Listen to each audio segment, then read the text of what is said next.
Hello and welcome on behalf of Audi AG to the annual press conference in 2022. It's great to have you with us today.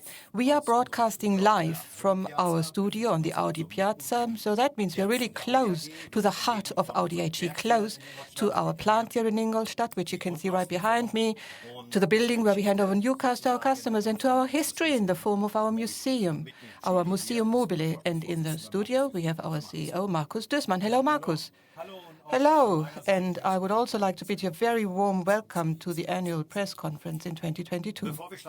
Now, before we get started, let us take a brief look at what is coming up in the next 1.5 hours. We will start with a talk with Markus Duesmann, and we will be looking back at the year 2021. Then our CFO, Jürgen Rittersberger, will give you a detailed presentation of the financials of Audi AG. And after this, we will again speak to Markus Duesmann, and then we will address the future and the future strategic orientation of Audi. And we have something special for you, a premiere. We will be presenting the new A6 Avant e-tron concept. And last but not least, and that's something that you already know, the entire Audi board, the entire team on the Audi board will be answering your questions. And all of them will be here with us live in the studio. You can already submit your questions right now, and during the entire broadcast, please use our microsite to submit your questions. If you joined us last time round already, you might have noticed that this time we changed the format slightly. This year's annual press conference is deliberately more interactive, and we also decided that the usual, videos and films where we look back at the year and the similar contributions will be dispensed with. In light of the current events, we hope that you and our partners and our employees will be informed in an appropriate form on what we have achieved. And before we start with the annual press conference, Markus, let's address this topic, the war in Ukraine. Well, how can I say it? I guess we have little room left for other thoughts right now. Yes, absolutely. And it's difficult for me to find the right words, but that decades later, after decades, that we should be seeing another war on such a scale, with such high stakes, such a brutal war in Europe, this is an absolute tragedy. Shock and bewilderment are only two of the feelings I'm sure that many of us experience when we see the images from Eastern Europe. And I'm really struck by the enormity of human suffering there. I vehemently condemn any form of aggression and violence, and I do hope that we will manage to return to diplomacy as quickly as possible and make peace as soon as possible.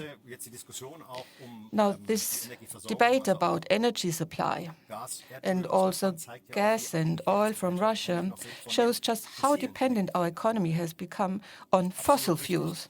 That's absolutely right. Well, there's always a geostrategic significance of energy policy, and in Europe, we are now experiencing this in the worst possible way. Now, these dependencies on commodities, raw materials, and energy imports must be reduced by all means.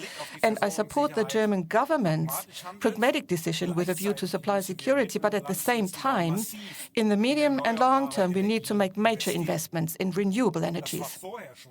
That was crystal clear before, and the current situation only underscores this need. Renewable energies are the energy of freedom. This is what our finance minister, Christian Lindner, said in a recent speech to the German parliament, and I'm with him on this point. We need new and sustainable solutions. And that brings me to my topic today. We, as an automotive manufacturer, we have an enormous potential to make a contribution in the fight against global warming. And that's why we at Audi made a few landmark decisions last year. So now we are already looking back at last year, since we are talking about 21. And how did you actually summarize the year? What's your summary for the year? How did you experience 2021? Right, the semiconductor shortage was a huge challenge for us in 2021. As a consequence of this, we missed out on producing hundreds of thousands of cars. The pandemic, of course, continued to be a major issue in 2021, even if it didn't require quite as much crisis management as the year before. Well, we'll hear this from Jürgen later on, but despite all of these challenges, Audi posted quite a good result. Yeah, that's right. That's right. Our key financials for 2021 prove that we are definitely on the right track here. In terms of operating profit and net cash flow, we actually broke records for Audi, record highs. And that was really an outstanding team performance that we are very proud of. After all, only a healthy car industry will be able to shape the sustainable future of mobility. And we at Audi, we have pulled out all the stops to get through the pandemic in good shape and to live up to our responsibility as a driver of the economy and, of course, to safeguard jobs. Now, the good results, that's one thing. But what would you consider as the particular highlight of past year, the most important event? Now, one major step was definitely for us that we developed and then also adopted our Vorsprung 2030 strategy last year. And we also sent out a strong message last year by announcing our intention to phase out internal combustion engines. Overall, 2021 reinforced my belief that climate change is an even bigger threat to our planet than most of us might realize. And the ramifications of increasingly extreme weather conditions became clear last summer. In North Rhine-Westphalia and Rhineland-Pfalz in Germany, we saw the extreme flooding. And the latest report by the Intergovernmental Panel on Climate Change, published a few weeks ago, that left no doubt that we have to do something, we need to act. And if you have to act, what is the role the automotive industry can play in this? What kind of action can it take here? Now, for me, it's important to say it's vital that the automotive industry, in terms of climate change, is not part of the problem, it's part of the solution. E-mobility is our way to play a role in the fight against global warming while providing people with the freedom of individual mobility. And our e-tron models are the best proof of the fact that e-mobility can be really fun. Just think of the e-tron GT. This model was widely praised by the media, and it was praised by our customers and by the Audi fans. Well, thank you for this short summary. So, 21 was a challenging year. I think we already said it at the same place last year about the year before. Well, dynamic developments, new challenges, but also challenges which we as a company helped us progress, also in terms of electric mobility. So let's see what your fellow board members have to say about it. Go ahead.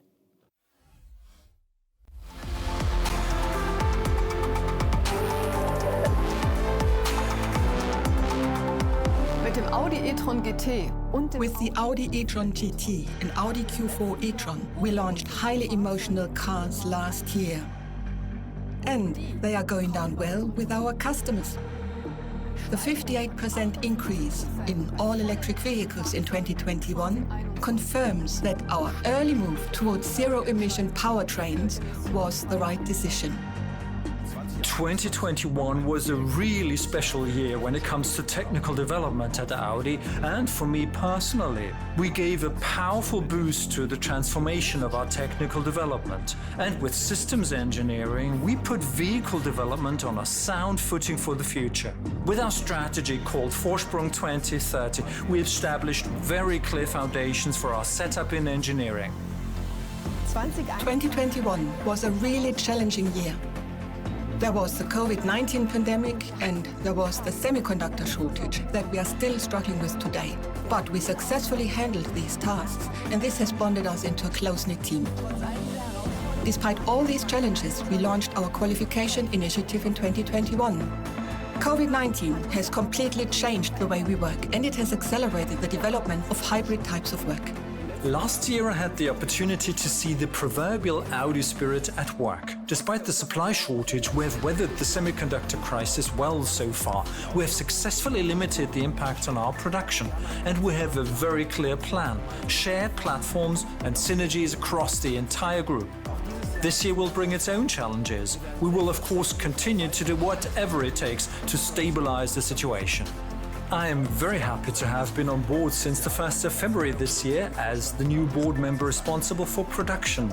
I've taken over a highly motivated and dedicated team who have done an excellent job in overcoming the challenges of 2021, the pandemic and the semiconductor shortage.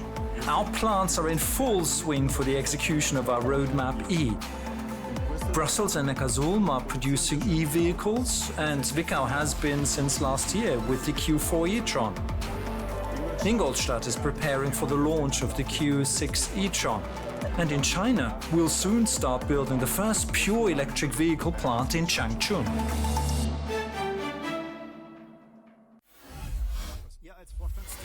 Right, Markus, you as a team on the board, you had to face lots of challenges and you have to tackle challenges. You took quite a few decisions last year. So what was the most important decision for you last year? Now, right, if the automotive industry wants to remain the driving force behind Europe's economy, then we need clarity about technology. And that's why I would say the number one decision was our decision to phase out internal combustion engines, which I mentioned briefly earlier. So this is the true launch of our transformation to electromobility.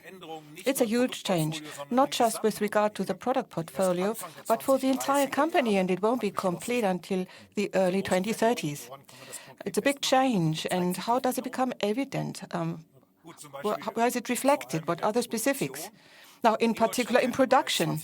In Ingolstadt, in 24-25 already, around half of all vehicles built will be all electric, as early as 24-25. And from 28, Ingolstadt will only build all-electric cars. And from the middle of the decade, we'll also start to see all-electric models at Neckarsulm. This transition will, of course, determine how we move forward at all plants. Customer demand is there, and it proves us right. Hildegard already mentioned it before. In 21, we increased deliveries of our all-electric cars by almost 60%. Now, if you look beyond Audi to the entire car industry, so from your perspective as head of development in the group, now what role can Audi and the Volkswagen Group play here? Now, we are absolutely certain that Audi, together with the group and its brands, can and will play a leading role in the new world of mobility. Most certainly so.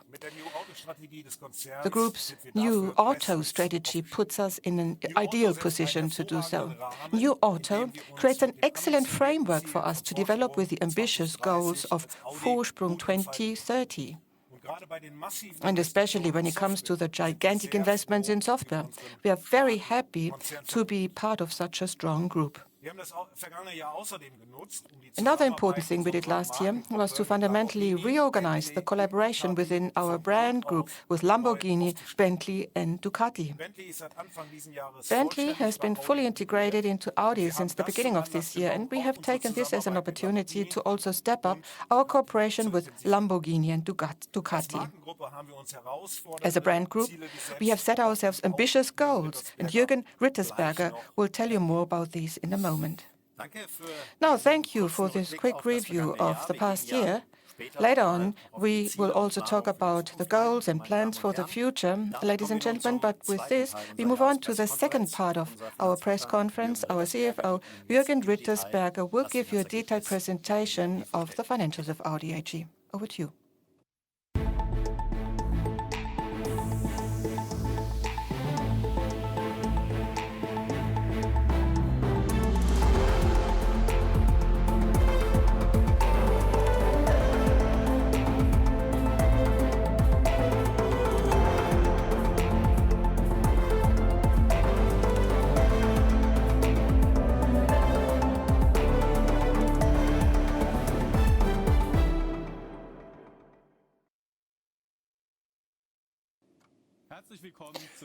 Welcome to this year's annual press conference. Against the background of the current situation in Ukraine, the annual figures we're publishing today seem almost unimportant by comparison. The war in Ukraine, the suffering of the people, and the images we see every day on television affect and distress me and us as a company very much. Here at Audi, we have stopped all deliveries to Russia until further notice. And we are trying at the moment to do everything in our power to help Ukraine. We are naturally also dealing with the consequences for our company. Currently, our supply chains from Ukraine are heavily disrupted. We are, of course, trying to minimize the effects as much as possible. But right now, it's too early to say what this will mean for the entire year. Now, there can be no right way of moving on to our subject for today. Let me simply say we are here today to talk about the past fiscal year. And at least in this respect, we have good news today. 2021 was a turbulent year for our industry and for Audi. The greatest challenge was the worldwide shortage in semiconductors. The lack of semiconductors was especially difficult during the second half of the year, with noticeable effects on our volume numbers and financial figures. Unfortunately, the coronavirus pandemic continued to affect everyday life in 2021, and Audi was no exception. In addition, there was a rapid rise in energy and commodity prices. We responded quickly and decisively to these challenges and took active countermeasures. For example, we adapted our production to take account of semiconductor availability. We optimized use of our inventories of new vehicles to meet the high level of customer demand. We substantially improved our price position in markets, and we continued to work hard on our fixed costs. It is thanks to these measures, among others, that we can announce positive results today. Our operating result of 5.5 billion euros is on an all-time high in the history of Audi. Our operating return on sales was 10.4%.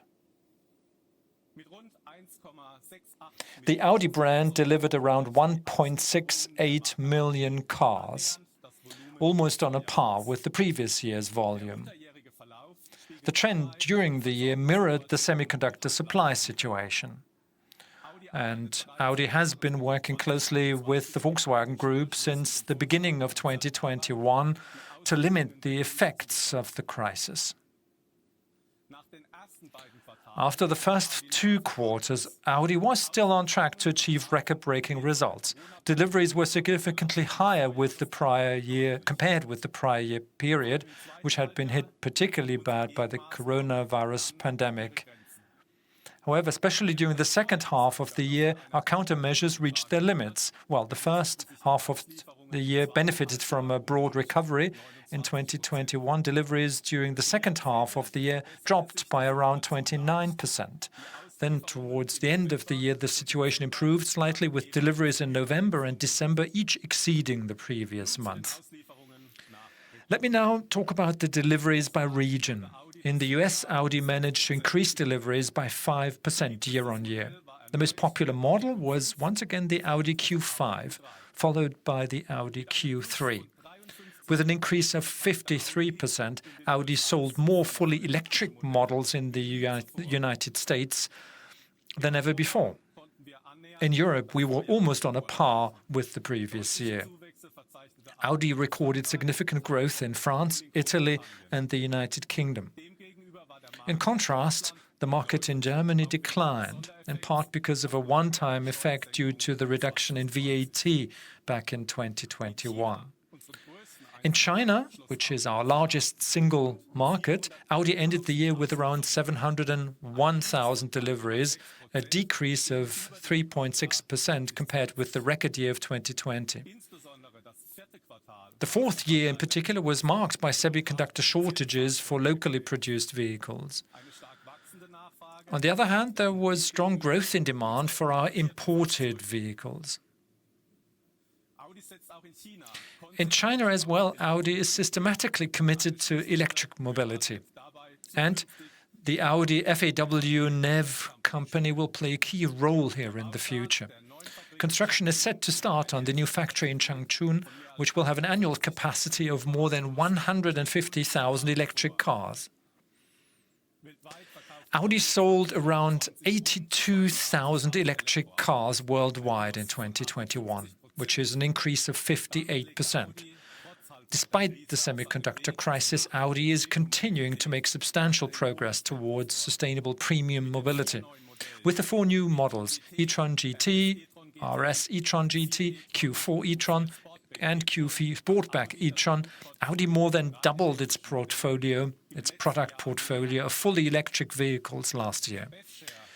The BEV share, in other words, fully electric vehicles as a percentage of total vehicles delivered, climbed from 3 to 5%.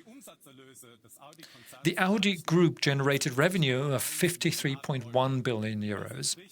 That is an increase of 6.2%, despite a reduction in delivery volumes. Improved price enforcement in particular played a role in this development. The fully electric models launched in 2021 and our genuine parts business also made a significant contribution to the increase in revenue. Now, one important element of our new strategy, Vorsprung 2030, is ESG, that is environment, social and governance. I'll come back to this a little later. In the future, we will include ESG factors even more measurably and transparently in our key figures. One example is the measurement of sales according to the new EU taxonomy, which Audi voluntarily discloses. In 2021, the respective sales share of total revenue amounted to 12.8%. Our operating profit reached 5.5 billion euros. That is a new record and more than twice as much as the year before. Our operating return on sales amounted to 10.4%, following 5.1% in fiscal 2020, and thus lies clearly within our strategic target corridor. What were the drivers behind this result? With better price enforcement, we were able to make the best possible use of the favorable market environment and the good residual value situation. At 3.2 billion euros, this effect was by far the most important profit driver in the 2021 fiscal year.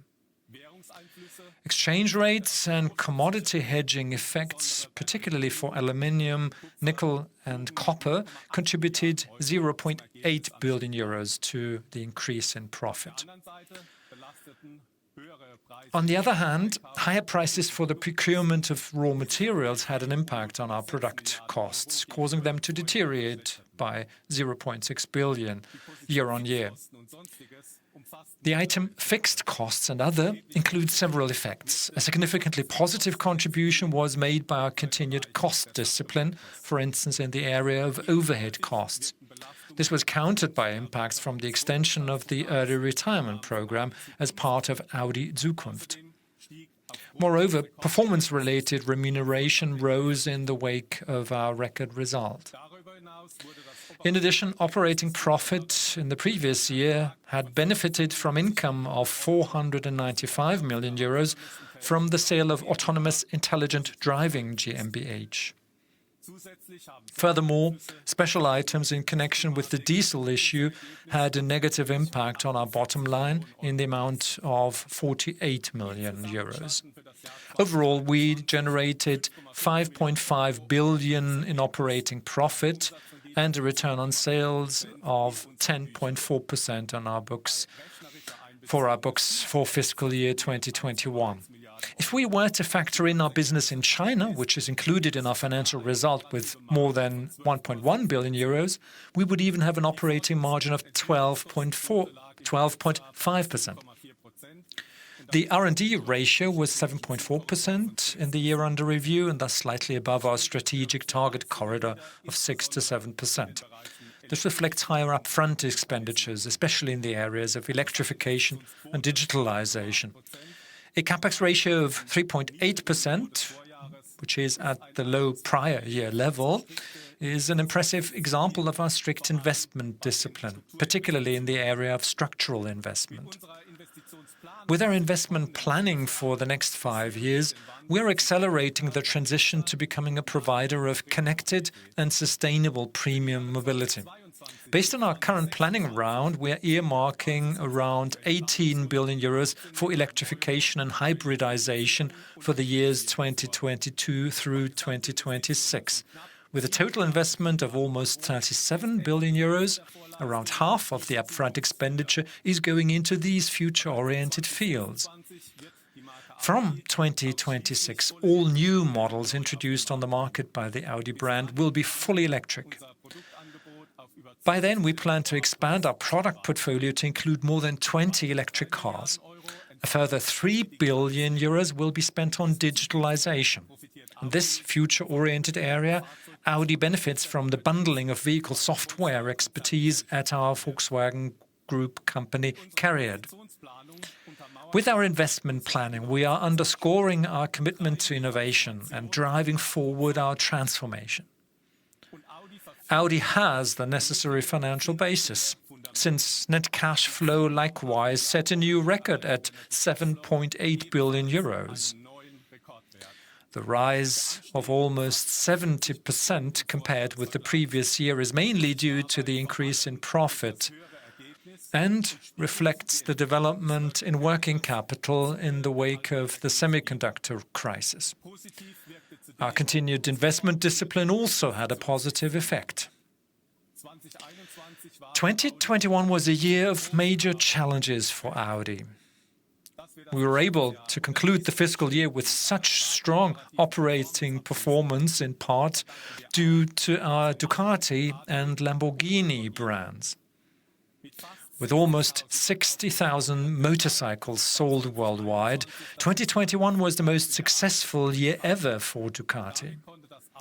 The delivery volume was up by almost a quarter year-on-year. Sales revenue also reached a new record high, up 30% to 878 million euros, thanks to favorable product mix and price effects. The operating result was 61 million euros, corresponding to a return on sales of 7%. 2021 was also a very successful year for the Lamborghini brand. A total of 8,405 super sports cars were delivered, 13% more than in 2020, the highest number ever in the company's history. At 1.9 billion euros, revenue was up almost 20% on the previous year. Lamborghini's operating profit, which we are reporting for the first time ever for fiscal 2021, was 393 million euros. The operating return on sales was 20.2%. So, that was the 2021 fiscal year. For 2022 as well, we were initially very confident, thanks to our attractive products, full order books, and a slightly improved semiconductor supply situation. What we could not possibly imagine was the war in Ukraine. It is just as impossible to predict at the moment how this conflict will continue to develop as to forecast the possible geopolitical and economic upheavals associated with it, such as prices for raw materials or energy, inflation, or the development of global GDP. Against this backdrop, we held serious discussions about whether a forecast makes sense at all at this point in time. At the beginning of the year, that is, before the war broke out, we planned to deliver between 1.8 and 1.9 million cars from the brand group in 2022. And we expected revenue of between 62 and 65 billion euros on that basis, as well as an operating return on sales of between 9 and 11%.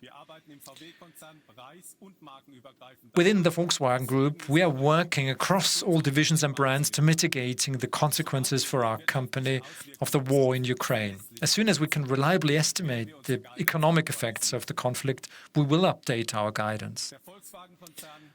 The Volkswagen Group has strengthened the role of the brand groups as independent operating units. The goal is to maximize synergies between the brands without diluting their individual brand DNA.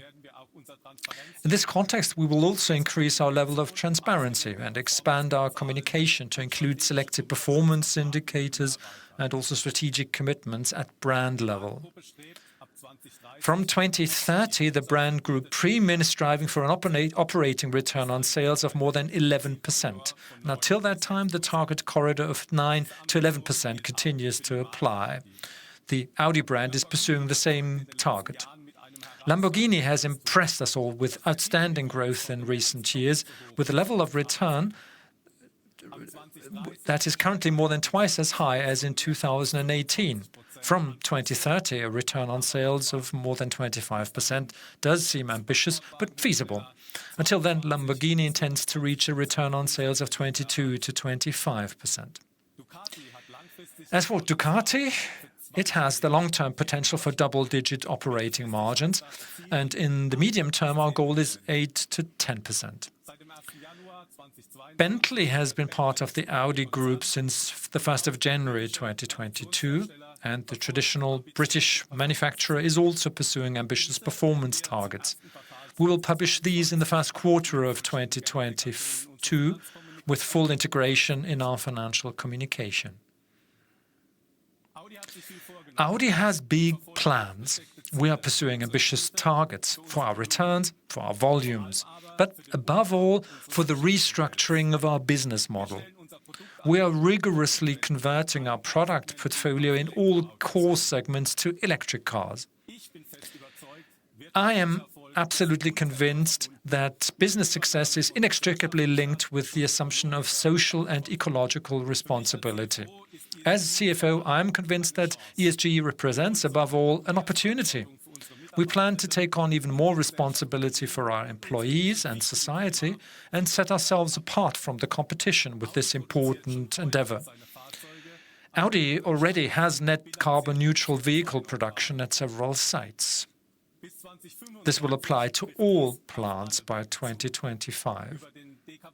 Using the Decarbonization Index, or DCI, we control the CO2 emissions along the entire automotive value chain, from raw materials sourcing to production and all the way down to vehicle operation and recycling. By 2030, we intend to reduce our DCI by 40% compared with the reference year 2018. Since 2021, the DCI has therefore been an integral part of target achievement within the scope of management remuneration. In 2022, further sustainability key figures will be integrated into the remuneration systems, for instance, the share of revenue according to the EU taxonomy. But let me also say, for us, ESG goes beyond just measures and indicators for reducing CO2. We've always taken a holistic view of this in the company. How is Audi standing up for human rights in the supply chain? What's our vision of a circular economy? How do we put our corporate governance on a robust footing? How do we involve our workforce in the transformation? This is just a small selection of the important ESG questions that we take up openly and transparently in the Audi report published today. Audi also submits to external evaluation in all these areas. In the future, we will have our ESG performance rated by an independent rating agency. And this concludes my remarks on the financial figures. Thank you very much.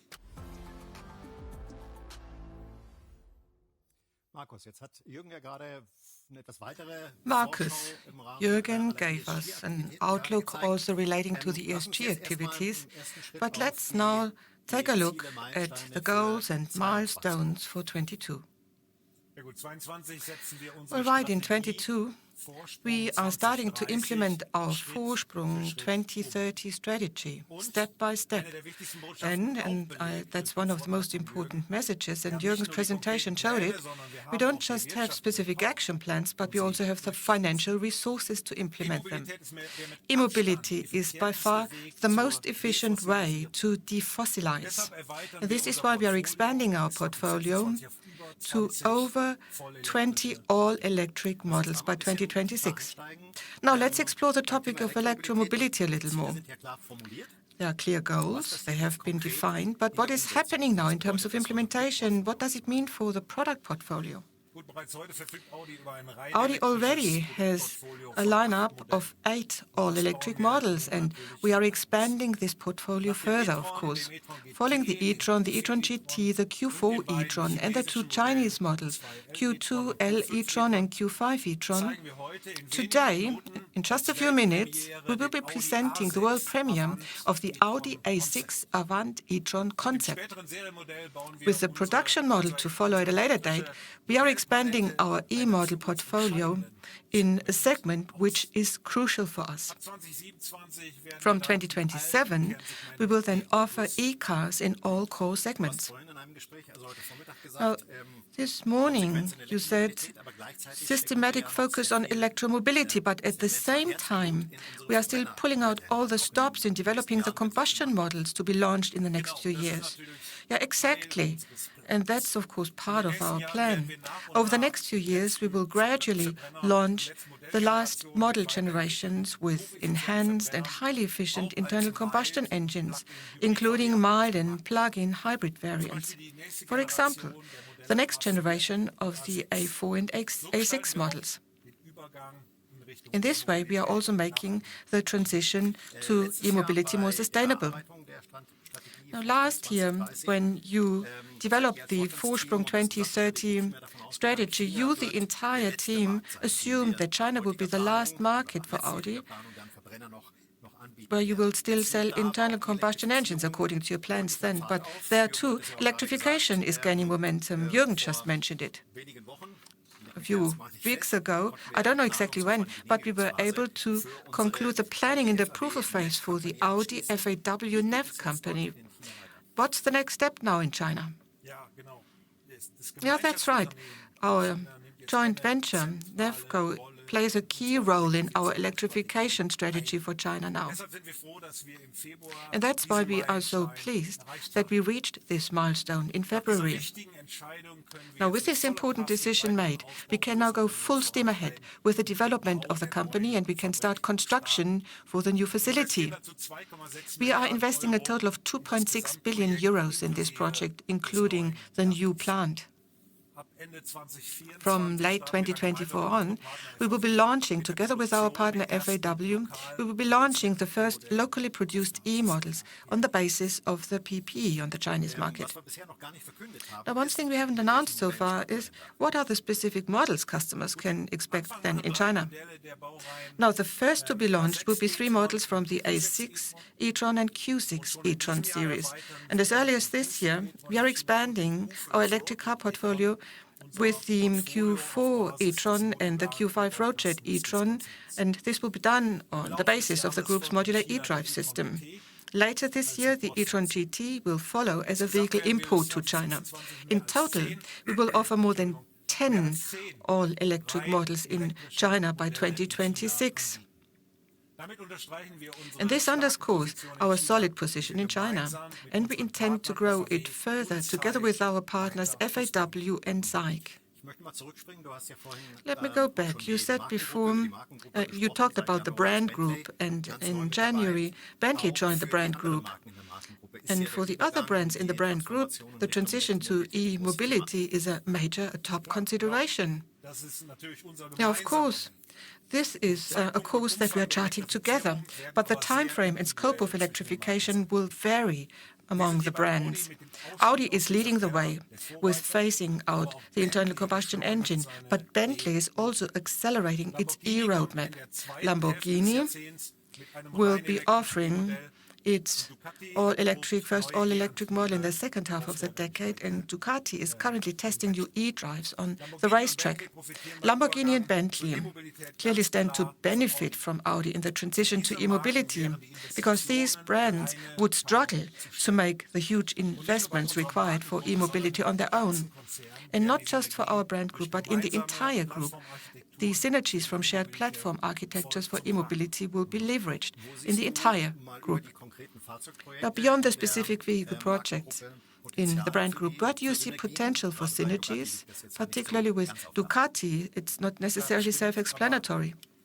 Now, that's true, but the motorcycle sector is facing exactly the same challenges as the automotive industry, namely digitalization and sustainability. Unlike in the automotive industry, however, there have been so far few regulations or fleet limits, but we all believe that sustainability is absolutely essential for future viability, and Ducati is preparing accordingly to safeguard its business model. Generally speaking, I consider it crucial to see the brand's differences as some of their greatest strengths. The other way around, how can actually Audi benefit from the brand group collaboration? Right, each brand has its very own unique expertise. Lamborghini, for example, in lightweight and super sports car construction, or Bentley in interiors and high-quality leather and wood workmanship or processing, and Audi can certainly benefit from both of these. Beyond that, for the entire brand group, we see synergies in the ecosystem or the next iteration of our after-sales business. So all in all, for the next few years, we expect synergies to reach an amount in the hundreds of millions of euros. Ecosystem, you just mentioned it, but particularly with electromobility, completely new challenges will be coming up and new services will be related to electromobility that we might be offering. Right, an important component of electric mobility is charging, and we have already successfully implemented it. Charging must be as simple as refueling, and ideally, and it's possible, it should be even more convenient than refueling. We successfully launched the pilot phase of our additional premium fast charging service, the Audi Charging Hub. And the first pilot in Nuremberg delivered excellent results. And this summer, and this is also fresh off the press today, we will be launching a second pilot in Zurich. In Zurich, where we will be trialing a slightly different concept without a lounge. And then we will take a decision on how to proceed with the project. But we are already thinking ahead, and we will be creating a complete ecosystem for electric and automated cars. According to analysis available to us, by 2030, almost 30%, 3.8 trillion euros of total industry sales will be attributable to services related to electromobility. And this is why we have developed a concise vision for an integrated ecosystem that seamlessly supports all key customer applications and, going forward, may even extend beyond mobility.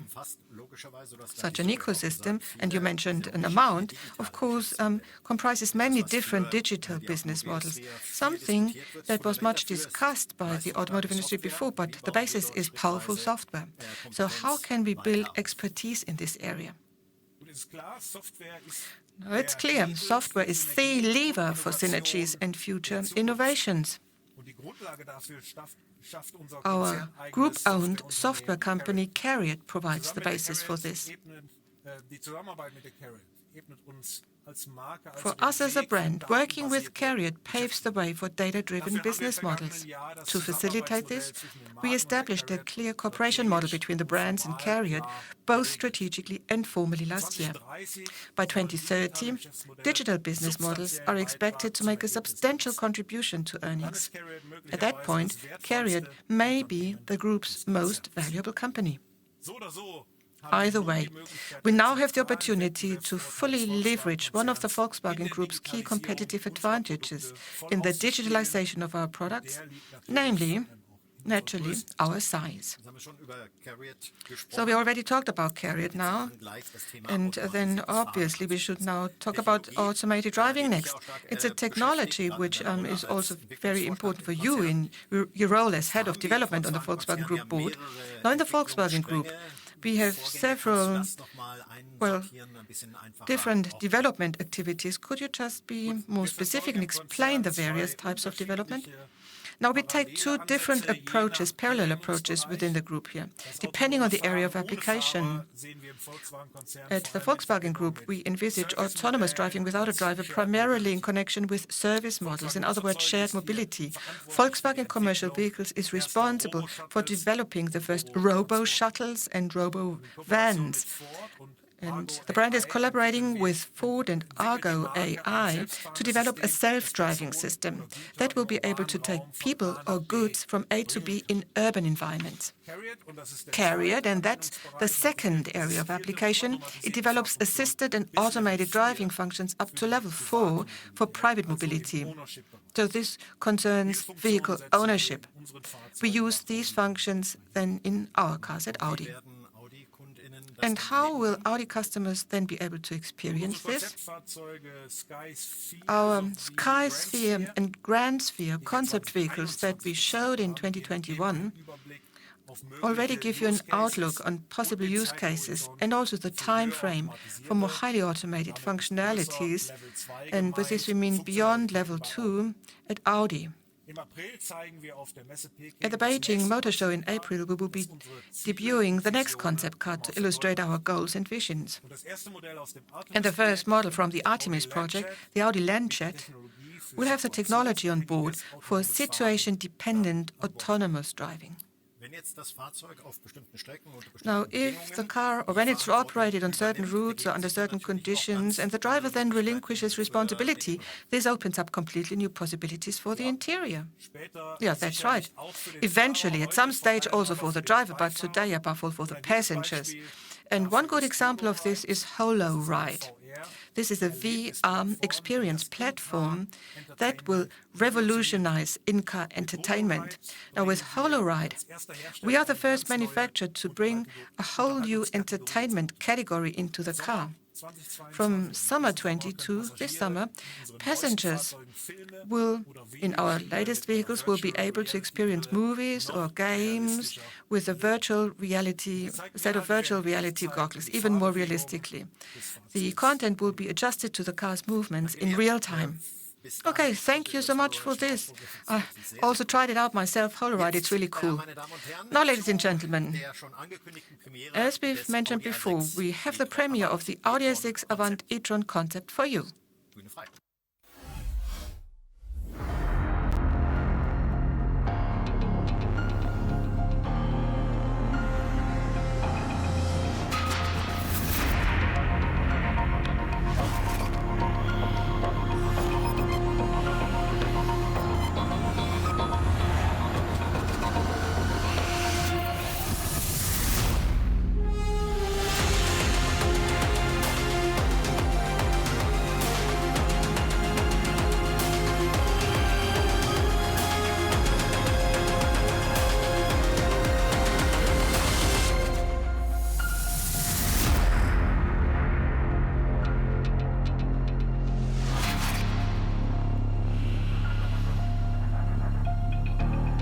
This is the Audi A6 Avant e-tron concept.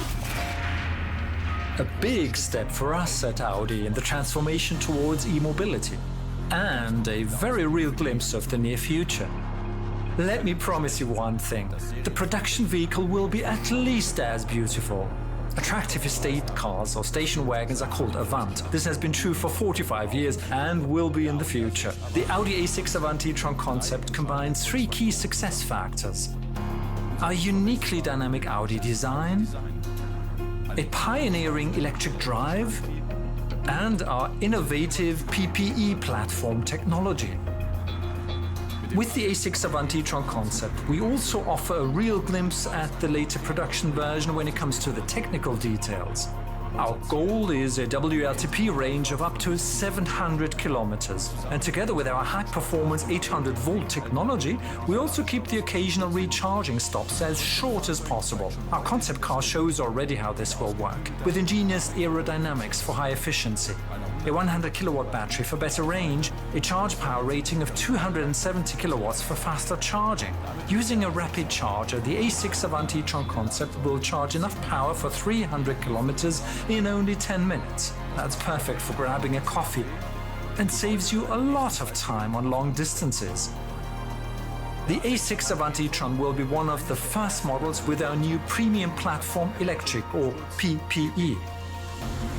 This platform has been designed specifically with electro models in mind, offering several advantages: less weight, a better package, and better proportions of the body. With PPE, both SUV and low underbody models such as Sportback or Avant are possible. This flexibility allows us an enormous range from mid-segment to luxury. With the A6 Avanti e-tron concept, we offer you a very real glimpse at the later production model and our new PPE technology platform. With dynamic design, a WLTP range of 700 kilometers and typical Audi qualities, we electrify the 45-year-long success story of the Avant.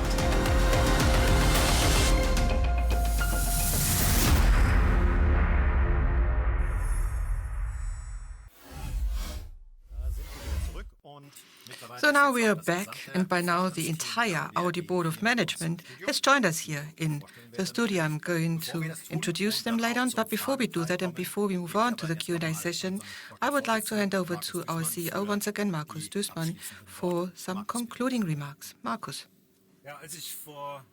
Now, when I joined Audi almost exactly 2 years ago, all of the assembly lines were at a standstill. The virus had arrived in Germany. Back then, we had shut down production to protect the health of our workforce during the onset of the pandemic. Over the past 2 years, the COVID pandemic has done away with many things we once considered a given. It has forced people to rethink what really matters to them. And this also affects our working lives, our economy, as we can see in the United States, where a record number of people quit their jobs in 2021. Flexible and remote working have become even more important. And this is why we will retain these options for our employees. And now with the war in Ukraine, even more certainties have fallen away. We are learning through the worst-case scenario that peace in Europe cannot be taken for granted, although I hope that we will be living in peace again soon. Today, once again, many of the assembly lines here in our German production sites are once again at a standstill as we're dealing with the semiconductor shortage and the war, but we are doing everything in our power to get production up and running again very soon. And that's our responsibility for our employees. At the same time, these task forces and all the hustle and bustle feel unreal in the face of all the human suffering in Ukraine and of the refugees. The management board is proud of the great solidarity shown by our workforce in supporting the UN's refugee aid with an employee donation. Many thanks to the entire team for your contribution. Thank you, Markus. Now, these are times that remind us that it's the we that counts. That's important. It's always a bit difficult to change to a different topic here. Ladies and gentlemen, we now move to the Q&A session, and the entire managing board is here in the studio. I'd like to introduce them. First of all, on the left, Gerd Wacker, who is new and executive board member, board of management member for production and logistics. Then, of course, we've spoken to our CEO, Markus Duesmann. Jürgen Rittersberger was here before, still our board member responsible for finance and legal affairs. Then we have Sabine Maaßen for human resources and organization. Dirk Grosse-Lohheide, board member responsible for procurement and IT. And last but certainly not least, Oliver Hoffmann, responsible for technical development. Great to have you here. I guess otherwise Markus would have to take all the questions. So let me now turn to the questions, and I hope that you have used our microsite to send in questions. Send in your question, we'll receive it, and we will try to answer as many questions as possible. And a number of questions have come in already. Let me just see. And we'll start with a question of Harry Bretzlaff from Stuttgarter Zeitung. Great to have you here. The question is, How and until when will you be able to replace missing wire harnesses from Ukraine, replacing them with alternative sources? A question that came up earlier as well. Over to you. Okay. Yes, I can answer that. Markus Duesmann gave you all the assessment, our assessment on Ukraine, and I can only subscribe to that. You don't really know what to say, especially when speaking to our teams in Ukraine, people with Ukraine, in order to find solutions. Just to give you some perspective, 16,000 suppliers is what Audi has globally for cable harnesses. Our sources are mainly in North Africa and in Eastern Europe, and of the 16,000, 18 are based in Ukraine.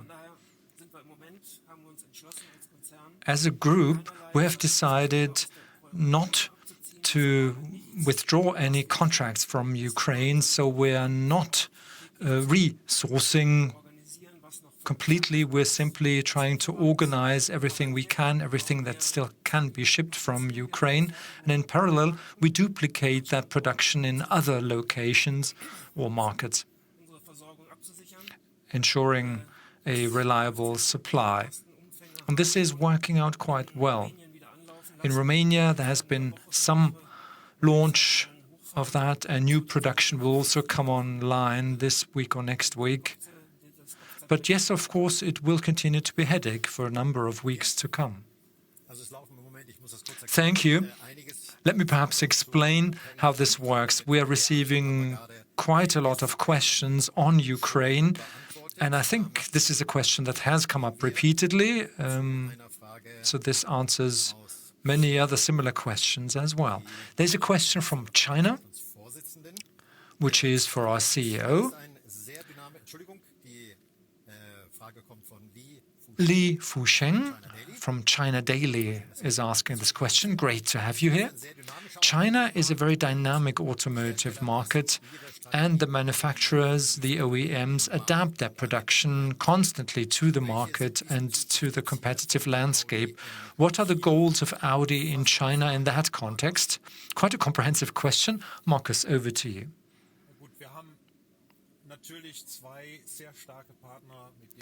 Of course, we have two strong partners with whom we've been cooperating wonderfully for many years. Audi has been committed in and to China for 30 years, and our development activities will be strengthened there to meet customer demands from China even faster. And second, we have the PPE campaign, and Audi NEV was established as a legal entity there, fully electric models produced there. 3 in the first step, so our model initiative will be expanded and rolled out. By 2024, 11 new or reworked models will be available in the Chinese market. Thank you. The next question is from Matthew Guy, Post Media in Canada. Thank you. And I think it's a question, Oliver, that you are best placed to answer. This is about engineering, technical development. When you stop developing new combustion engines, how will that tie in with the North American markets? That might have to be up against the replacement challenge by the year 2035. Would it be possible that you stop combustion engines sooner there? Well, let me perhaps start answering that. Markus Duesmann said that at the beginning. The future at Audi will be fully electric. BEV vehicles and battery electric drives are the future for several reasons, mainly efficiency and sustainability of mobility in the future. There will be a transition period, and this decade will be one of the most exciting ones in the history of automotive, and we will be an active part of that. In mid-2025, an updated generation of combustion engines will come. Part electric as well, mild hybrid and PHEV. And then these will come for the second half of the decade, clearly increasing the performance and the efficiency there. So for the transition period, will have an extremely attractive portfolio, both on the combustion side with electrification and purely electric. So Audi is well placed to make sure that we manage the transformation stage very actively and successfully. We want to play an active role in the transition, but all within our clear electric strategy. The next question, Gerd, is for you, I think, from Mexico. Derek Asuara. Hope I got the name right. Apology if I didn't. What are the plans for electromobility in Mexico for this 2022, for this year? I guess it's also a general question. We've got a great plant there. So electrification in Mexico. Well, our entire production network at Audi has been electrified. In 2018, we started in Brussels, producing the fully electric e-tron. Then in Neckarsulm, this was at the end of 2020, where the e-tron GT was produced, started to be produced. And step by step, for all plants and location at Audi, we will fully electrify our vehicle portfolio. Fully electric vehicles, that is. And that is true for Mexico as well. Since 2019, the Q5 as a PHEV model has been produced as a partly electric vehicle. Mexico is very important to us, and the Q5 contributes strongly towards our volume. That is why our plan is for the mid of the decade to produce BEVs in Mexico as well. Our investment at Audi is between 22 and 26, 18 billion euros. That's the investment between 22 and 26. Thank you. There are 3 or even 4 questions on e-fuels, alternative drives. Let me select one, and I'm hoping that this will also cover the others as well. Dr. Michael Haberland is asking, will Audi remain open to different technologies? Markus, I guess that's for you, including existing drives and still climate-friendly, for example, with e-fuels. So openness for different technologies and alternatives when moving towards e-mobility. Markus? Well, let me say what our clear focus is at Audi, and that is BEVs. That's a decision that has been taken, which is very clear. We are developing e-fuels in the corporate group. That's handled by Porsche, and they will play a role. The only way really to make sure that the existing fleet with internal combustion engines can be placed on a carbon-neutral basis. So in that sense, it's an important technology, but it's clearly less efficient than using power, storing it in a battery and using it for driving the car. Because for e-fuels, you need a multiple of renewable energy to power the systems. So we are open, in general terms, yes, and e-fuels will play a role, but Audi is clearly based on BEVs. Thank you. Now let's perhaps move to some other geography. Christian Gleichauf, great to have you. Heilbronner Stimme from Germany. And Hildegard, I think that's a question for you. Could you quantify how the increased used car prices translate when it comes to the reselling of leasing cars that are sold back? Complex question. It could perhaps be a question for our CFO as well. Let me start by asking you, Hildegard. Thank you, Mr. Gleichauf. Well, in principle, we can say that price enforcement is something that's working out quite well for us. But of course, supply and demand, the laws of that still apply and work in that favor, and our residual values can be strengthened or kept stable in that sense. Essentially, the number of used cars is declining, the inventory is declining as well, and with the reduced availability, we have the opportunity of keeping that part stable. Thank you. Then let's turn to the next question. I guess it should be a question for our CEO. But let me ask Oliver Hoffmann, because it's a question that fits in with your track record as well as Audi sports head. Felix Page from Autocar. From 2027, in all core segments, an e-vehicle will be in the portfolio.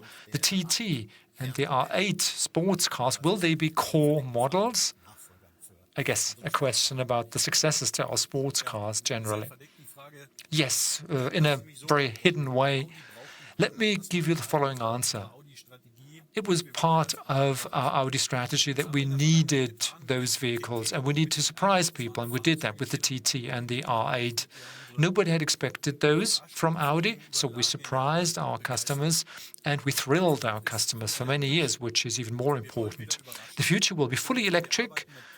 We intend to come up with some surprises again, and we are working on sports car concepts that will probably fully electric, however, and all I can say is we will surprise and thrill you. Now that's a more general question, so I believe, Markus, it's a question for you.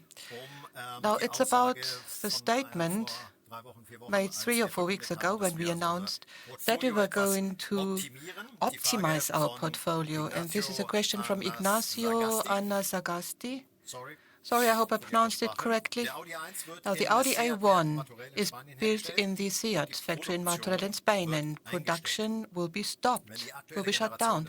So once the current model generation is over. So is Spain a good site for car production? Are you considering to also build further cars in Spain in the future? So generally a question about portfolio optimization, and this goes to Markus. Now, the A1 is a wonderful car, and it's right in the middle of its life cycle. And we hope that for quite a while it will still perform quite successfully. There won't be a direct successor to it, but we are naturally evaluating and optimizing the production network, our worldwide production network, but no decision has been taken yet which model will in future be built in Martorell, and whether it's going to be an Audi or not, we don't know it at this point in time. Thank you. Sabine, this will be a question for you. And basically, there were 2 or 3 that related to the same kind of content. And of course, let me support that we are supporting the sanctions against Russia. That's something I need to say first of all. But we got a question and it was worded differently. But what can we do differently, or in addition? What can we do in addition to all of this as a company? We installed a crisis management team, and they are addressing this topic. What can we do in addition? And what is the best help? The best help at the moment is money, donating money. And in addition to the donations by the group that we mentioned before, the 1 million for the UN refugee aid, there are further initiatives going on at Audi in addition. And we see that our employees are also very much committed to this and see that they need to help here. Our employees can make donations, and the group-wide efforts to make donations, I think we already collected an amount of more than 1 million euros. So we as a company, Audi, we also made an additional donation of 1 million, and 250,000 euros particularly were given to Audi Hungary because of their regional location. And this will be used for regional projects which we are supporting. So private donations, both from us and from our workforce at Audi, they were already made. There's a possibility to donate, and more than 1 million has been raised already. Now the next question goes to Markus, coming back to the conversation we had before. This is about software. A question which comes from Carsten Lemmens from Belgium. Thank you for your question.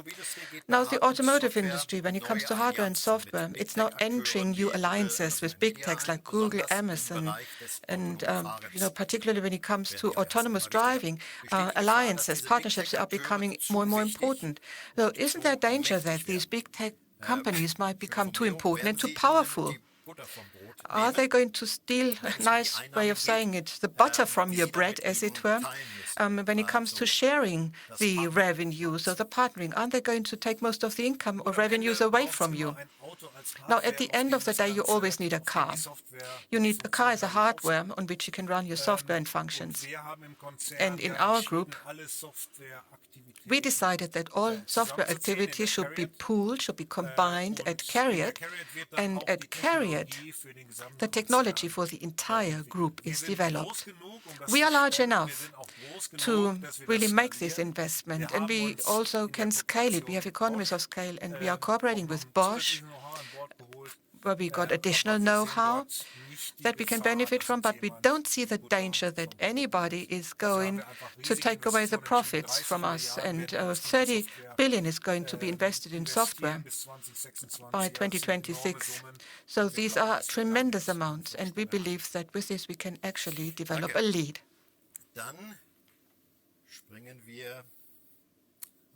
Okay, then we go to Switzerland. Coming back to the charging hub, which we referred to before. Herbert Schmidt from Neue Zürcher Zeitung is submitting the question. Thank you for your question. Now, can you tell us a bit more about the planned infrastructure concept of Audi in Zurich? Markus.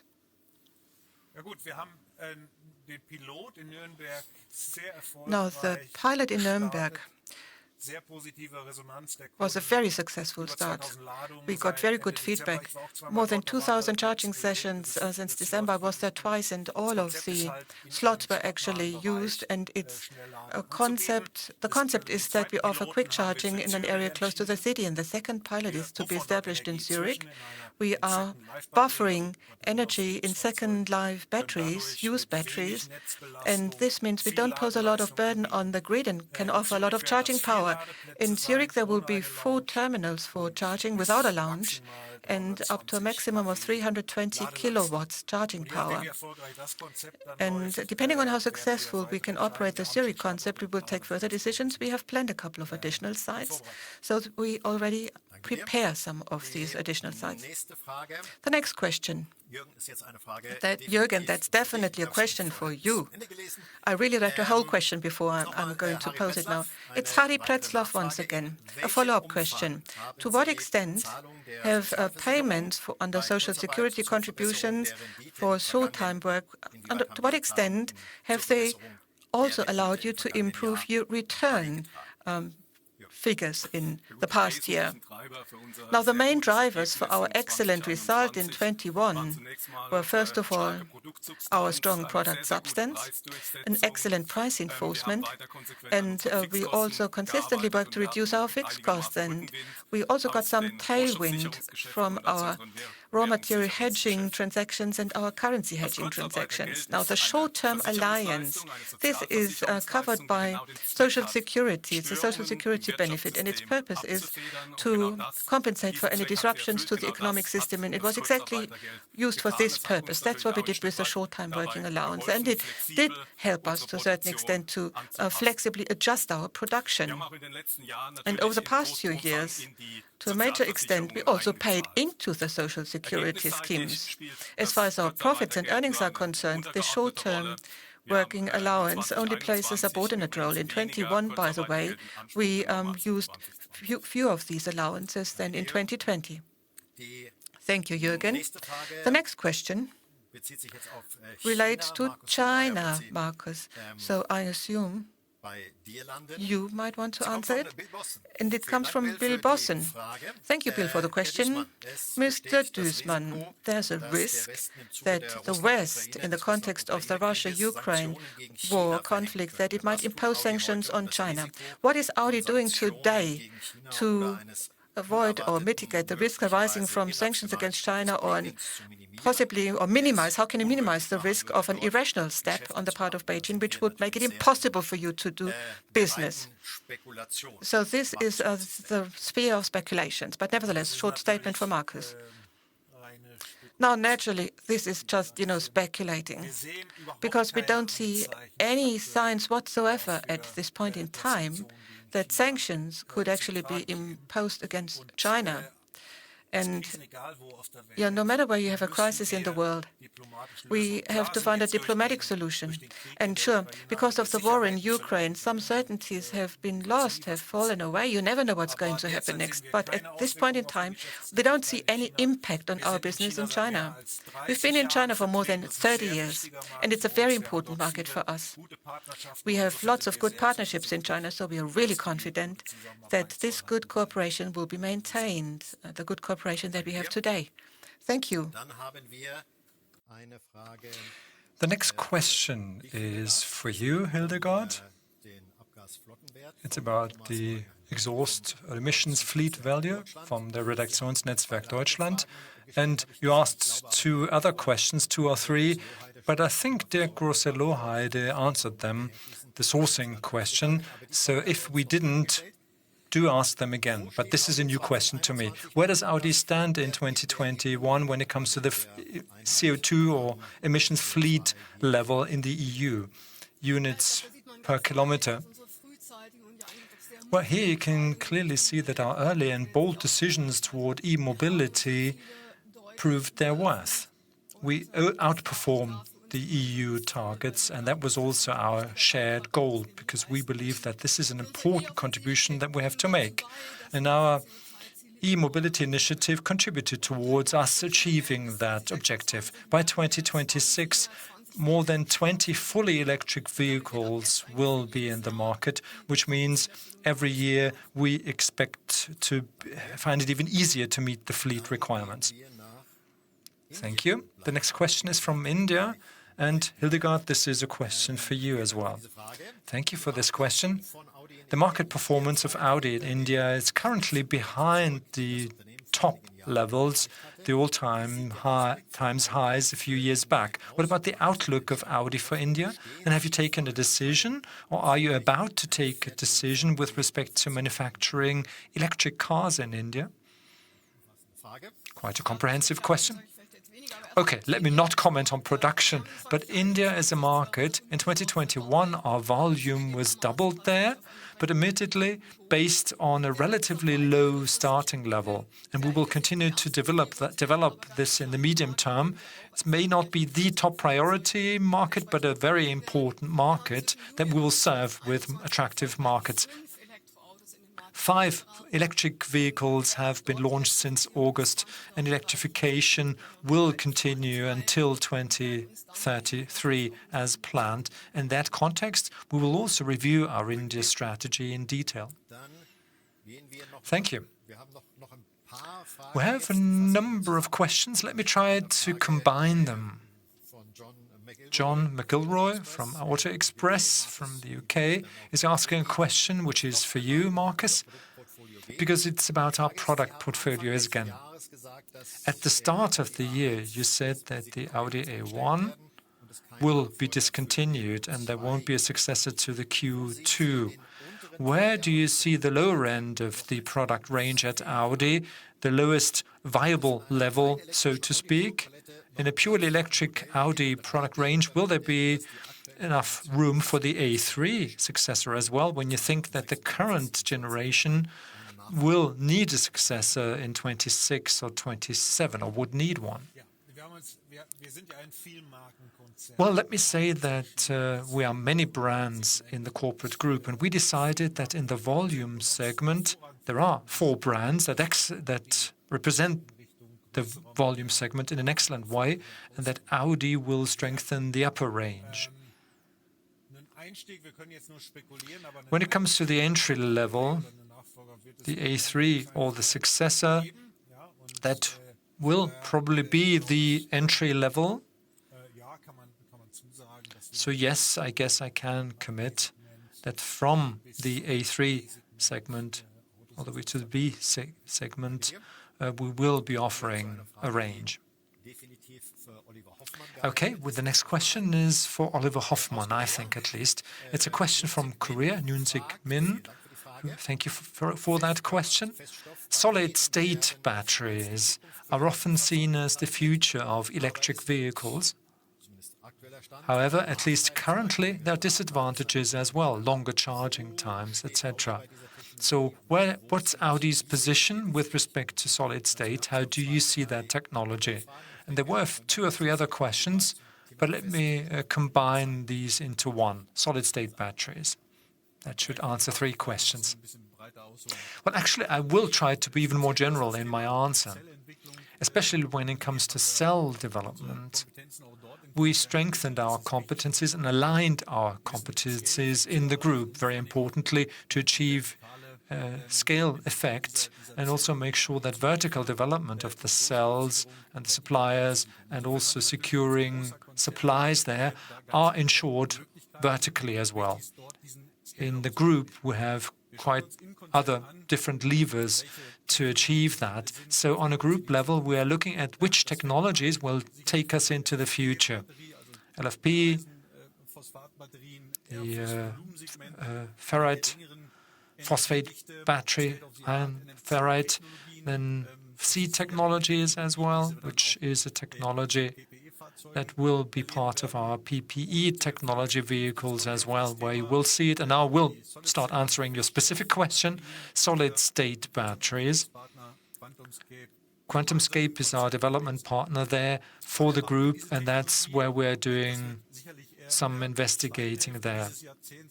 When do we expect that technology? It will be in the second half of the decade, and I expect smaller volumes. It won't be a large volume production technology that will come in the middle of this decade, but we'll see some of this in the second half of the decade. In the group, we also opted for a streamlined, harmonized cell technology, and the Artemis project, which customers will see in 2025, this harmonized cell format will be applied for the first time in a group vehicle. Audi has a pioneering role in that, and it also ties in with this unified technology in terms of achieving a volume effect as well. And QuantumScape and development partners are something where solid-state batteries will form some part of this as well. Thank you. I think that covers three questions about the same subject. Now let's turn to another group of questions again. We talked about the continued electrification, Markus, but this question is for Sabine Maaßen. All in all, this is about not only the electric transformation and how it is shaped in the group, HR in particular, and the impact on HR. So that's a question for you. Well, first of all, HR transformation as a concept. Transformation, reduction, and expansion are three tasks that we have to pursue at the same time to make sure that the transformation, or the transition rather, works out successfully. By 2025, 9,500 employees are in areas where we see headcount reductions. More than 2,000 are to be built up in other areas, and the transformation part as well. €500 million are to be spent by 2025 to make sure that all our HR is fully skilled, and another 100 million for specific transformation and transition qualities, because skills are key there. This is a socially acceptable headcount reduction program with early retirement program 2.0 this year. This has started out well, is on track, and from today's perspective, by the end of 2022, a large part of that program is to be achieved.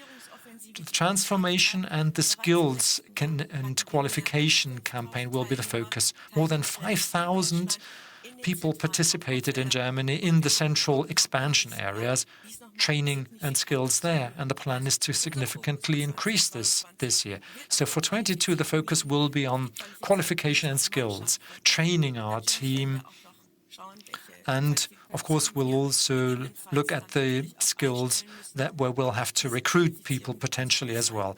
But training and skills will be essential to make sure the transformation will be done successfully with respect to HR. Thank you.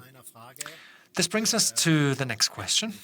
And Markus, we talked about this during our talk, so it's a question for you from Japan. Last summer, Audi announced its plan for full electrification.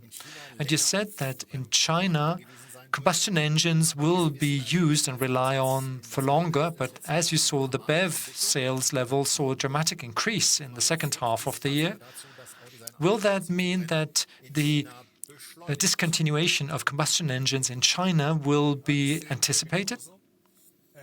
Well, we see that as well.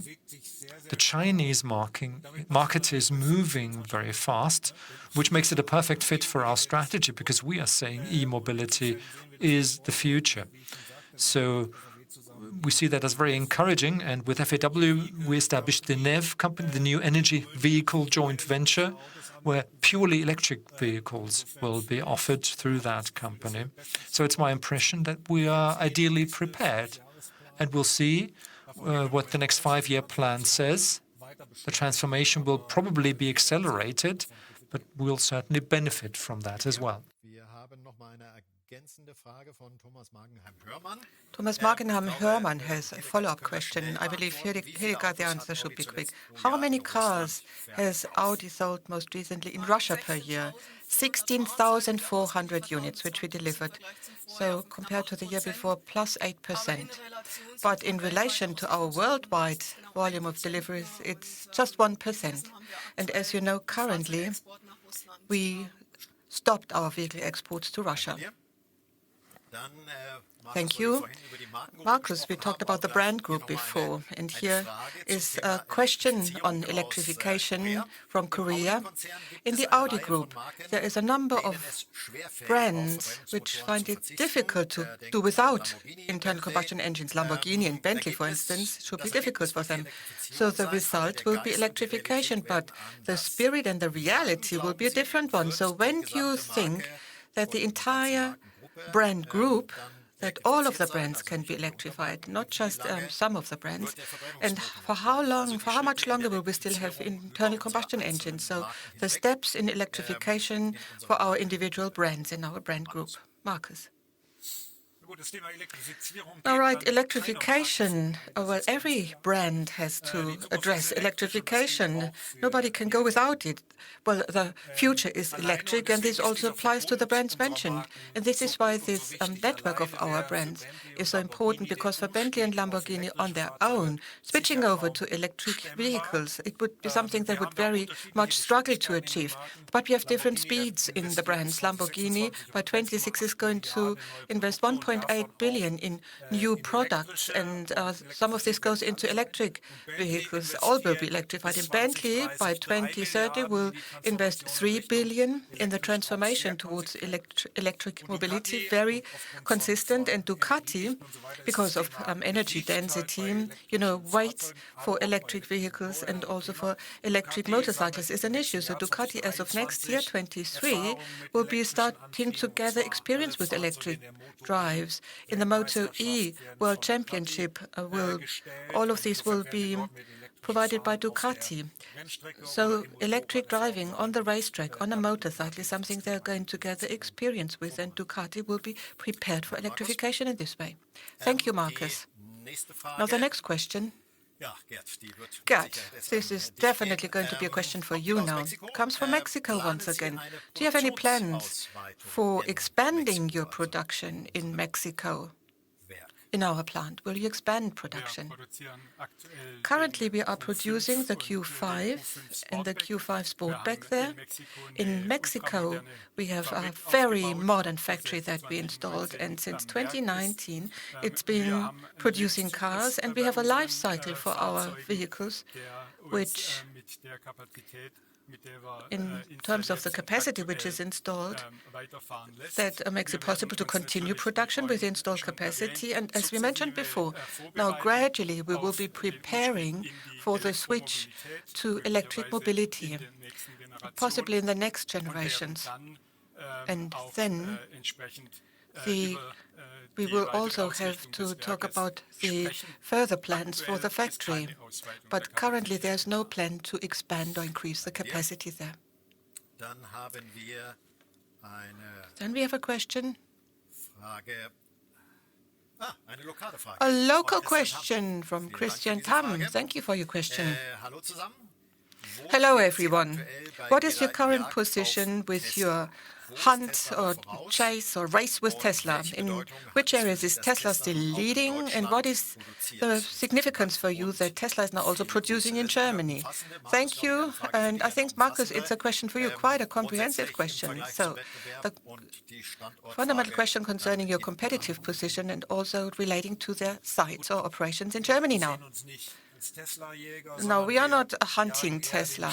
We are not chasing Tesla. No, we are really trying to be at the forefront of technology. It's leadership through technology, and well, quality is also very important, and also the dynamic handling and precision of a vehicle are also priorities. And I believe with CARIAD and with all of the software expertise that we have in our group, we have an excellent prerequisite to make sure that the product substance, which you also need in future, should be just as high quality as in the past.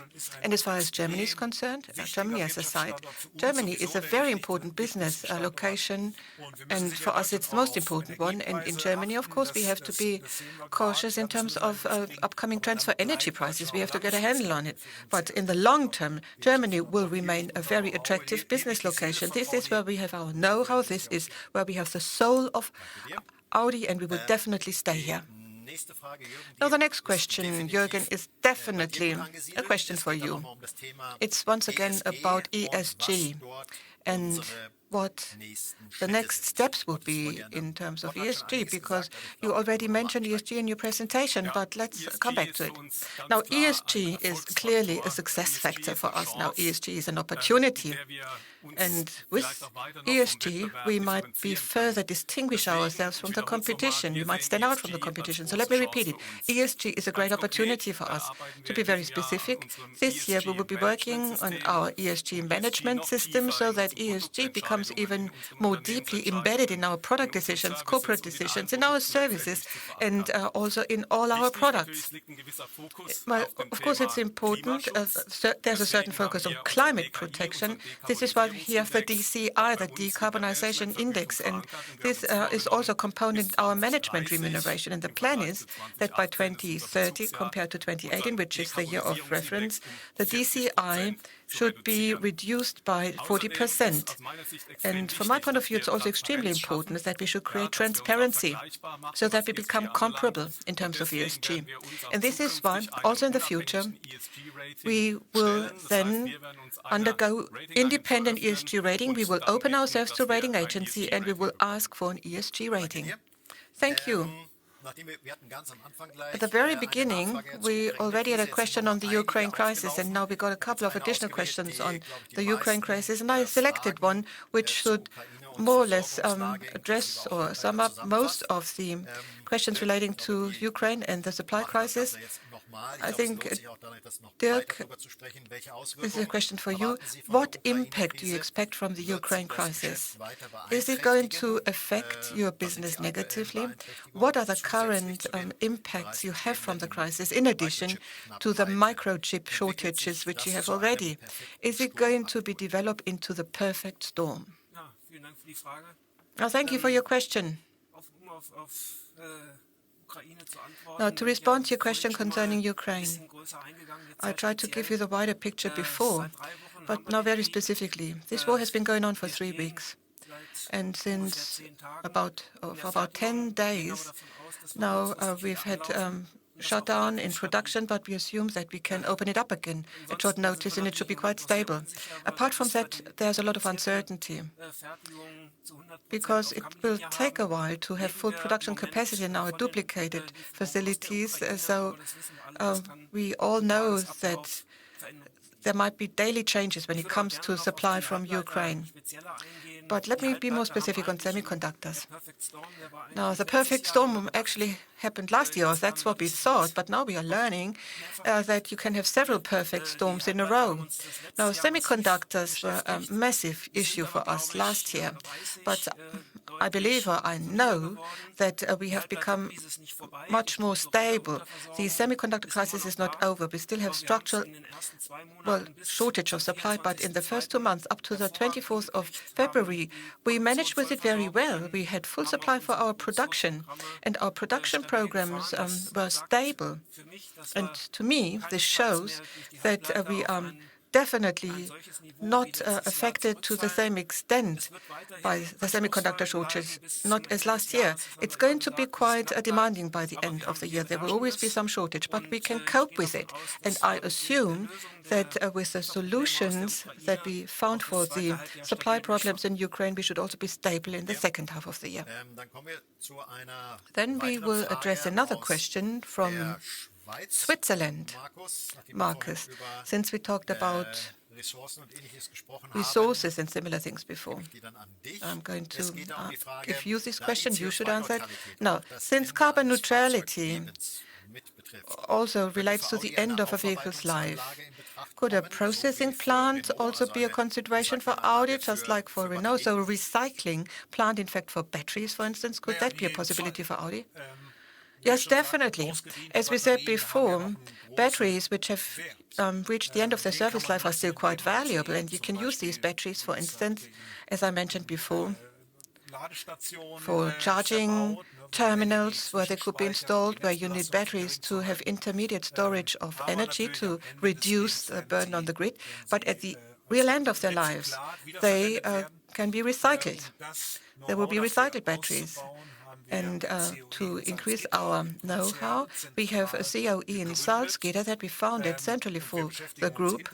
And we are really looking at circular economy topics, not only for batteries. We want to recycle materials, for instance, aluminium, which can be recycled, or any materials which are used for the interior, synthetic material for linings and panels. So we have lots of activities going on there in terms of recycling, and it's certainly a major focus, particularly when raw materials become more expensive. Recycling becomes all the more interesting. Thank you. The next question goes to you, Hildegard. It's actually 3 questions combined into one.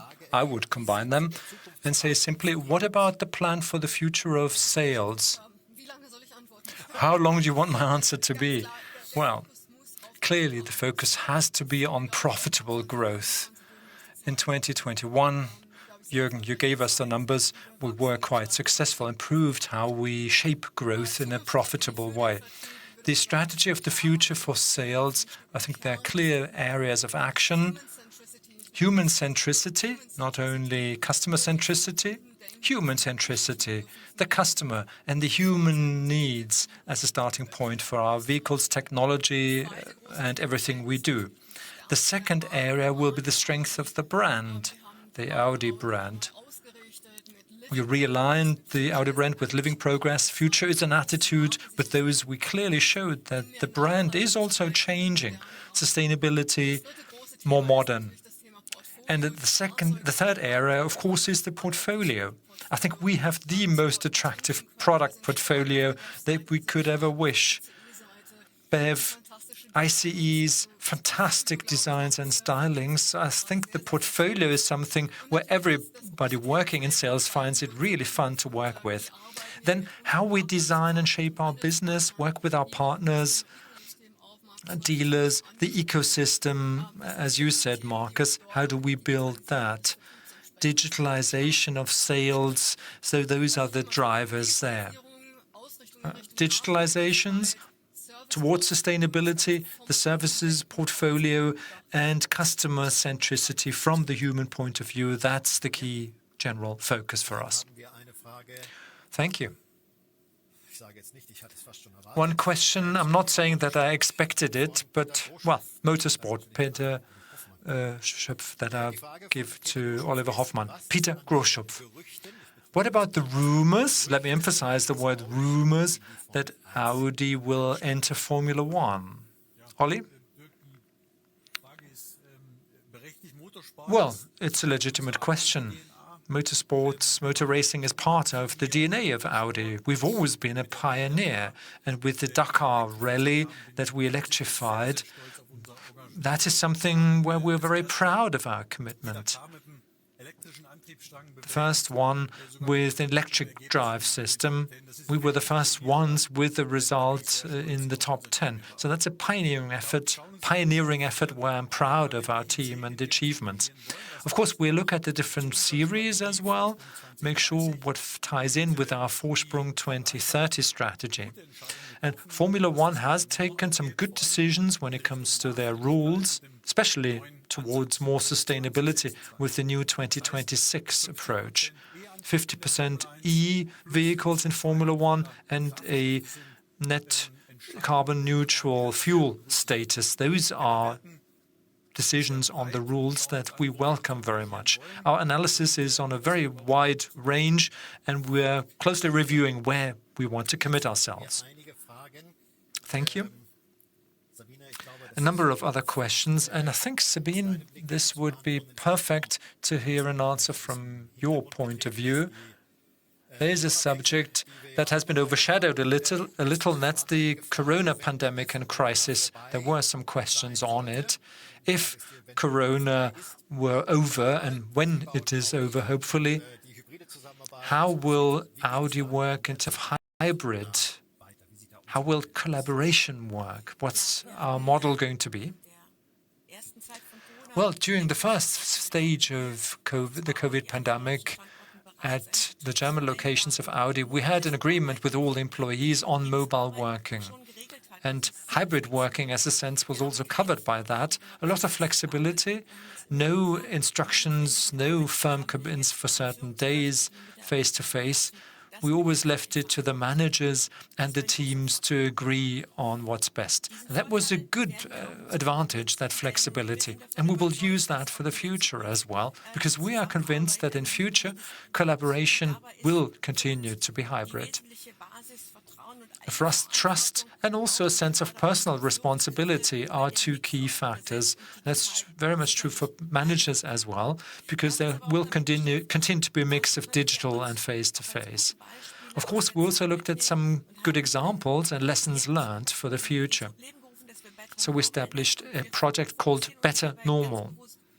The focus there is clearly and deliberately not only on office space or collaboration in all the indirect areas. No, we're also looking specifically at the options we have for shifts, the shop floor that is, possibilities for digitalization and more flexibility and what to do with digital teams as well. So yes, many things. And hybrid working is something that will stay for Audi in the future as well. Thank you. Olli, back to you with another question. This is a question about our platform. With the PPE platform, Audi is developing a completely new technology for electric cars. And I guess it's because of our premiere with the A6 Avant e-tron concept today. Quite a mouthful. When will we see the first production cars based on PPE? Well, I'm as thrilled as you are about the Audi A6 Avant e-tron concept, a fantastic car, and it's really super close to the production version, as you saw in the video and heard. But I'm also looking forward to the Q4 e-tron, where pre-production will start here in Ingolstadt. It will be the first model based on the PPE platform, and also the low underbody vehicles that will follow, for which we showed you a very clear glimpse. The PPE is essential for our 2030 strategy. We developed that toolkit, this platform with Porsche, for purely electric vehicles, with a very clear structure and design as a purebred electric platform, advantages in terms of weight and also proportions. It's flexible. SUVs and low underbody sports cars from mid to luxury segment will be possible based on that platform. And we have an extremely strong technology platform with 800-volt power supply, 270 kilowatt hours of charge power, and ranges in WLTP of up to 700 kilometers. A wonderful technology, extremely efficient and good-looking, as you saw when seeing the A6 Avant e-tron concept. I certainly agree. Now for a question that was asked from different perspectives, and it's about sustainability. Sustainability in the supply chain. How does Audi ensure sustainability across the supply chain? And Dirk, that will be a question which is perfect for you. No problem. Sustainability across the supply chain is a must, and hasn't been only since there's been legal rules about it. Audi has been a pioneer in the group, but also in the automotive industry, with its introduction of a sustainability rating. What does it mean? It means our entire supplier community has to commit to the same code of conduct in our supply chain agreements, the same agreement that we abide by. This is not only about sustainability in terms of the environment, but compliance with human rights as well, and all the rules and regulations that we base our work on as Audi in our culture. In the German Association of the Automotive Industry, VDA, we were also a pioneer in terms of monitoring and reviewing this across the supply chain, identifying and mitigating issues. And for us, that's a key decision-making point in opting for a supplier, where the price, the quality, and of course sustainability play an equal role.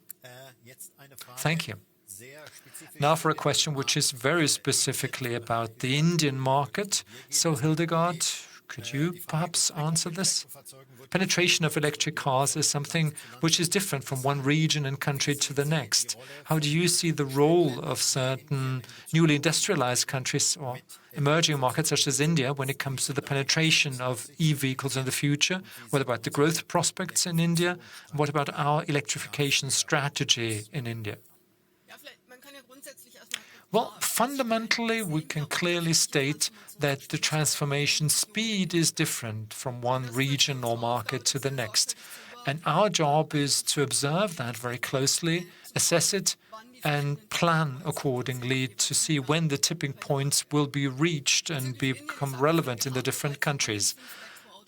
I said that 5 electric vehicles in India have been launched, and it's clear that electric vehicles will be offered in India accordingly.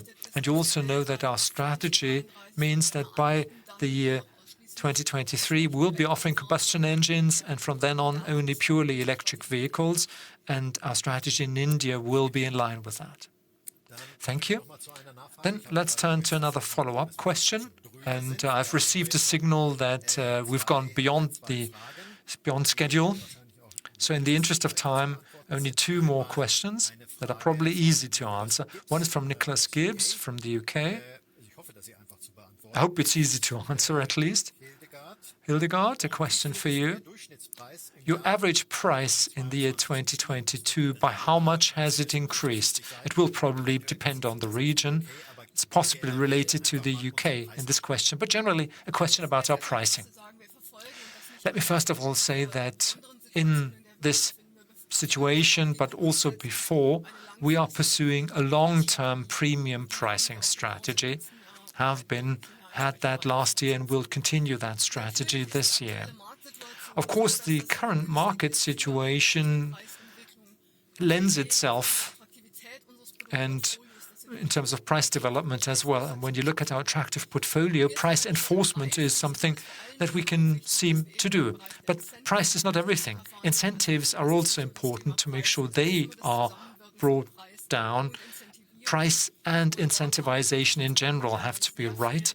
And last year, I think we've been able to clean up a lot, done a lot of adjustments of our pricing, our premium pricing strategy, which has been strengthened accordingly. And that is something that should stay and continue to be as sustainable as before. One last question, and of course, we will also try to answer all the other questions after the press conference. Before, we heard about synthetic fuels, Markus, and since a number of questions have come in on that again, so we should speak about it some more. We've heard a lot about your plans for battery electric vehicles, but do synthetic fuels have a potential for Audi, very specifically? And the dream of hydrogen, is it dead? I think to give some perspective of that might be useful. Well, let me say this. As a society, if purely renewable electric energy or primary energy is what we intend to use as the basis, then of course we have to see to it that individual mobility is be fully in line with that. And efficiency is key. And when the power is stored in a battery directly and then used for driving a car, that's most efficient. Of course, e-fuels will play some role in the future, but we have to remember that we have aviation as well. Aviation is not manageable with electric at the moment. It needs fuels, including e-fuels. We have ships as well. We have a lot of commercial vehicles as well, where battery electric vehicles will find it more difficult. So in passenger cars, yes, electric will play a predominant role, the key role. In other areas, certainly hydrogen as well. And hydrogen is being developed on group level, so hydrogen we continue to look at. In commercial vehicles, it will probably play a bigger role than in passenger cars. So we will see all of these technologies in commercial vehicles, some in passenger cars as well, but BEVs will be the key technology in the future. Markus, thank you very much. And as I announced, this will close our annual press briefing for 2021, on 2021. Thank you very much for having joined us. Thank you to the entire Board of Management. And everything we've shown you today will